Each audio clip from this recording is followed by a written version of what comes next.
이렇게 민주당은 복잡하게 해놓은 거예요? 본질적으로 생각하지 않고 예. 정치적 힘의 관계에 의해서 불만이 있으면 수용하고 절충하자라고 이렇게 생각하는 거예요. 그게 왜냐면은 실제로 보수 정당은 표퓰리즘 정당이 됐어요.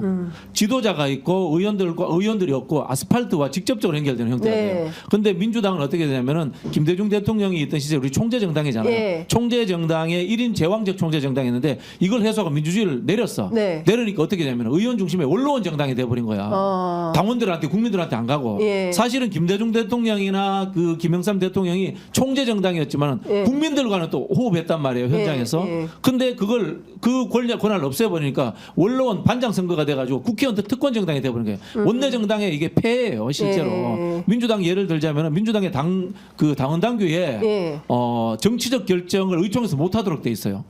중앙위원회에서 하게 돼 있어. 예. 근데 중앙위원회를 안 열어. 의총에서 모든 걸 결정해 버려. 예. 그러니까 의원들이 우리 반장, 우리 분위기 보고, 그러니까. 그다음에 공직사회 한번 대충 갈고 보고. 사실 기자들도 의총만 취재하죠. 의총만 취재하잖아. 예. 이거 심각한 문제고요. 의원만 정치하는 나라가 돼버린 거야. 국민의 정치가 없어진 예. 심각한 문제예요. 예. 그렇게 바꾸라니까 누를.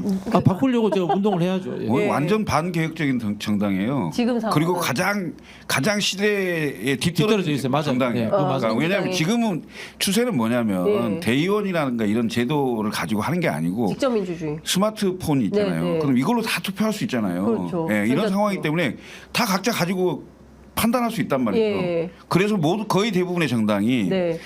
전당원 투표로 환원됐습니다. 네. 그렇죠. 저희가 어제 선거했잖아요. 예. 어제 선거인데 깨알 같은 개혁신당 자랑을 좀 하자면 저희가 한 4만 1,000명 정도 네. 선거인단 그러니까 당원 투표였는데 네. 정당 사상 최고치를 기록했습니다. 70.04% 투표율. 투표율이. 예. 예. 와. 그러니까 어쨌든 그 직접 민주주의를 강화하는 차원에서는 보수 정당만도 못한 시스템이네요 민주당이. 그건 바로 다 뜯어 고쳐야 돼요. 다 뜯어 고쳐야 되네. 네. 전당원 투표로. 그럼요. 그게 한편으로 보면 이제 네. 아까 말씀드린 것처럼 보수 정당들이 예. 1인 지배 정당 형태가 아직도 남아 있어요. 예. 1인 지배 정당 형태가 아직도 남아 있고 실제로 팬덤이 제일 크게 작동한다는 보수 정당이에요. 예. 어떻게 보면은. 근데 우리는 그것보다 이제 김대중 대통령, 노무현 대통령 사후에 절대적인 리더십이라든가 절대적 팬덤이 무너진 거야. 예. 그래 사자 없는 곳에 여우가 대장질한다고 예. 국회의원들이 그곳을 나눠 가지고 토 역할을 지금 하고 있는 거예요. 지금. 그러면 이제 지금 상황에서는 그럼 어떤 선택을 해야 되는 겁니까? 뭐 전당원 투표를 해가지고 이번 선거를 뒤집을 수는 없죠. 뒤집어요? 뒤집을 수는 없는데 김용민 의원 이야기는 저는 굉장히 의미 있다고 봅니다. 예, 김용민 굉장히 의원이 얘기한 건 의미 있다고 보는 게 예. 지금의 현행 국회의장은 명예직 비슷한 자리예요. 네. 명예직 비슷한 자리이기 때문에 그 의원들 간의 그 합의라든가 존경심이 사라지면은 자진해서 사퇴하는 게 맞아요. 그런데 지금 뭐 당장 뽑아놨는데 바로 그렇게 한다라는 이야기는 네. 저는 맞지 않고 예. 예를 들어서 뭐 과거의 의장들처럼 예. 이른바 민주당 그 당원들식 표현으로 예. 수박질을 했다. 예. 그래서 이게 막 그 국회의원들 의총을 열었는데 국회의장 뭐 규탄한다, 네. 규탄 성명도 나온다. 이러면은 사퇴하는 게 맞아요. 왜냐하면은 국회의장 탄핵 결의안이라든가 사임 결의안 이런 게 없어요. 네. 법적 제도가 없어요. 예. 그게 뭐냐면 명예직이라는 하나의 암묵적 합의가 되어 있기 때문에 그런 그렇죠. 거거든요. 예. 뭐 그동안 뭐 선수가 그러니까 가장 그걸 높고 나이가 많은 사람이 민주당 의원들이 불신임만 내라고 그러세요. 그렇죠. 그게 법률적 구속력은 없지만 예. 혹시라도 앞으로 그런 예를 일이 들어서 생긴다면 민주당에서 아니, 이게- 불신임안을 내면 다른 여타 정당들은 어떻게 할까요? 아마 가결되겠죠. 민주당이 다수석인데. 다수니까. 예. 그런데 이제 문제는 예. 당내 의원들 투표의 그 과반수 이상의 득표로 예. 후보가 결정이 됐는데 네. 그게 당원들의 어느 정도 규모인지는 잘 모르겠습니다만은 예. 그 당원들이 비판이 있다고 그래서 그 결정을 뒤집고 다른 결정을 한다?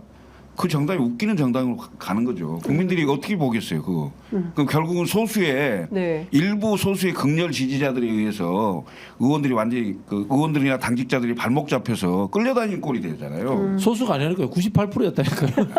그 방송 보는 사람이 자체가 어쨌든 간에 소수다. 어쨌든 간에. 하여간 중요한 포인트는 그 굉장히 이번에 정치적 사건이 돼버렸어요. 정치적 그죠? 사건이죠. 정치적 사건이 됐고 이번 정치적 사건을 기화로 민주당이 앞으로 당내 민주주의를 그 다음에 이제 내부 당직 선출이나 이런 데에서 어떻게 룰을 바꾸고 변경을 해나갈 거냐 뭐 이런 게 굉장히 이게 중요한 단순하지 않은 게 네. 당내 민주주의와 민주당의 엘리트 중원 구조가 딱 연결돼 있어요. 네. 이 민주당이 지금 엘리트 중원 구조가 외부의 전문가들 법조에든 영입해서 데리고 오잖아요. 그렇죠. 그러니까 당원들의 지지자들의 생각과 예. 평소에 같이 하는 훈련이 돼 있지 않은 사람들이야. 그렇게 딱 들어와서 명망가 그룹에 싹 속해버리는 거예요. 그 명망가 그룹에 속해버리니까 여기서 듣는 정보라든가 엘리트식 여기 같이 이제 네. 우리 반 의식 예. 요게 이제 하나의 원로원 의식이 예. 딱 만들어지는 예, 거예요. 예. 그러다 보니까 이 사람들이 당내 민주주의를 잘 안 듣는 거야. 이게 한국 정당의 고질적인 병폐인 엘리트 중원 방식이 그대로 이게 작동되는 거예요. 그러면 이 문제는 어떻게 될 것 같아요? 그래서 당분간 이게 계속 여진이 있겠습니까? 아니면은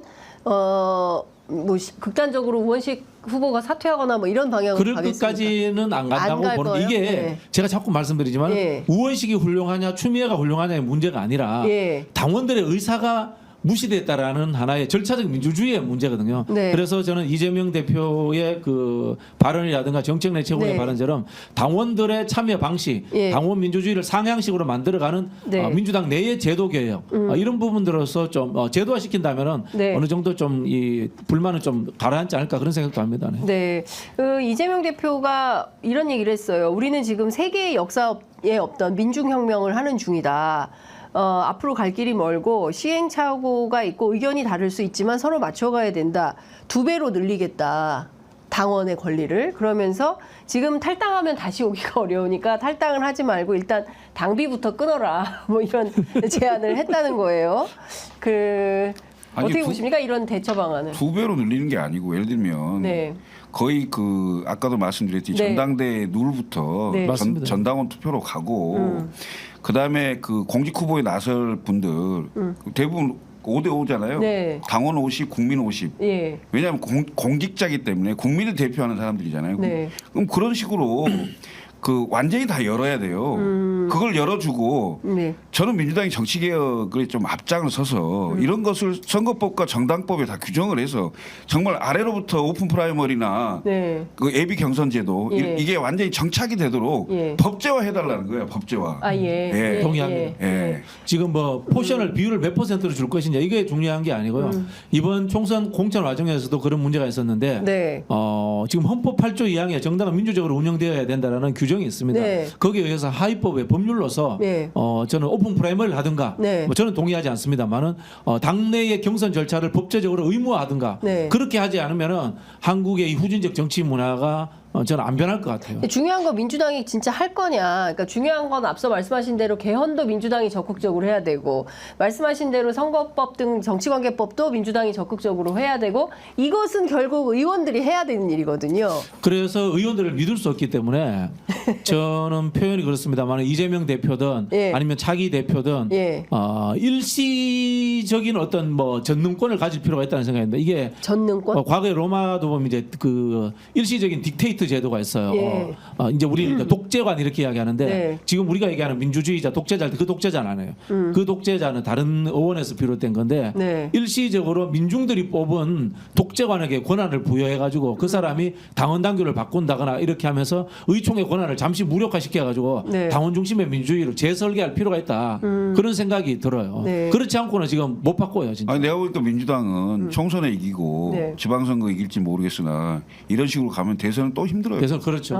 이렇게 가면. 그렇죠. 왜냐하면 국회의원들이 놀아요 대선 때. 아니 왜냐하면 정치 개혁을 하라는 게 국민적 요구고 윤석열 대통령 국정운영에 대해 심판을 했잖아요. 네. 민주당을 도구로 썼는데 네. 당신들 도구로 써서 해보니 당신들도 똑같다. 안 한다 아무것도 네. 변화가 없다. 네.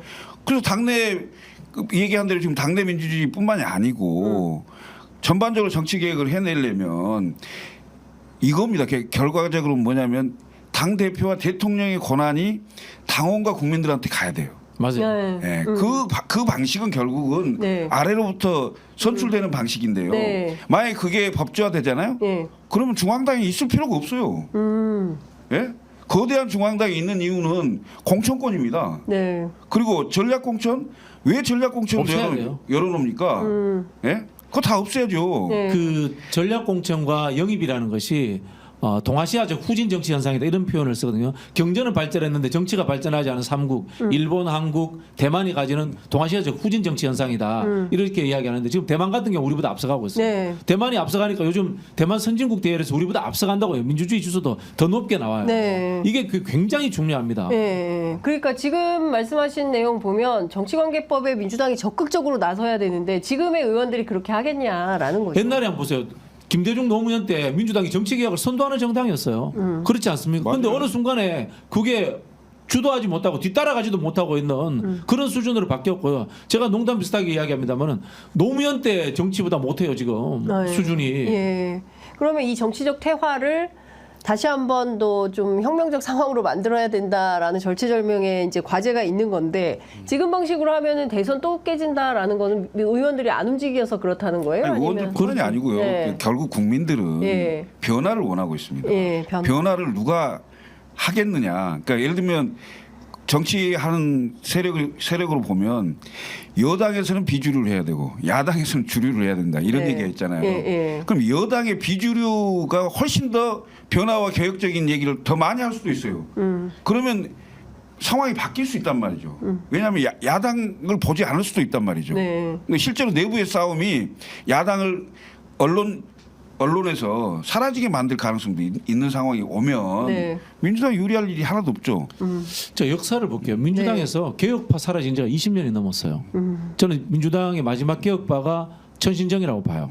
정동영, 천정배, 신기남이 네. 김대중 대통령 현역 대통령 시절에 면전에서 네. 당 혁신하라, 당에서 손 떼라, 네. 동교동계 청산하라 그 이야기를 하십니다. 예. 그 정도 아까 말씀하신 네. 여당 내의 야당의 역할 이 정도 각오가 있어야지 당이 혁신되는 거예요. 예. 근데 지금 민주당에 그런 사람들이 없다 이거죠? 뭐 민주당에도 그런 사람들이 없고 뭐 여당도 없고 여당은 뭐 말할 것도 없고 사실 필요도 국민의힘이야 없죠. 뭐 거의 예, 말할 필요도 없죠. 그 정도 각오를 해야지 정치가 한번 바뀌는 겁니다. 민주진영 그러니까 이게 박진영이 좀 해야 부원장이 부원장 정도가 들어가야 예.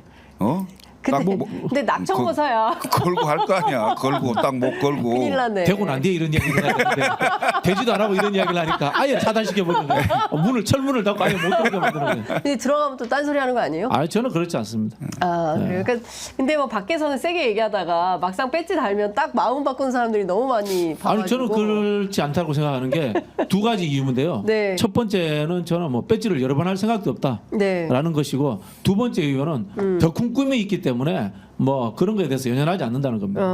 더 큰 꿈은 뭘까? 갑자기 궁금해지네. 아니 뭐 배지 달고 가장 하고 싶은 게 그 다음은 용산으로 가고 싶겠지. 아니 저는 그러니까 그게 네. 황당무계 할지 모르겠지만 네. 국회의원이 되는 순간에 대통령이 되겠다는 꿈을 가지지 않을 거면 국회의원 안 하는 게 맞아요. 네. 직업으로서 국회의원 돼서 나의 안락한 권력을 누리겠다라는 예. 그거 표현일 뿐이에요. 대통령 되겠다는 거예요 지금? 모든 정치인이 모든 정치는 그런 꿈을 꿔야 돼요. 그래서 그렇죠. 국가의 운영에 대한 예, 공부를 하는 거죠. 알겠습니다.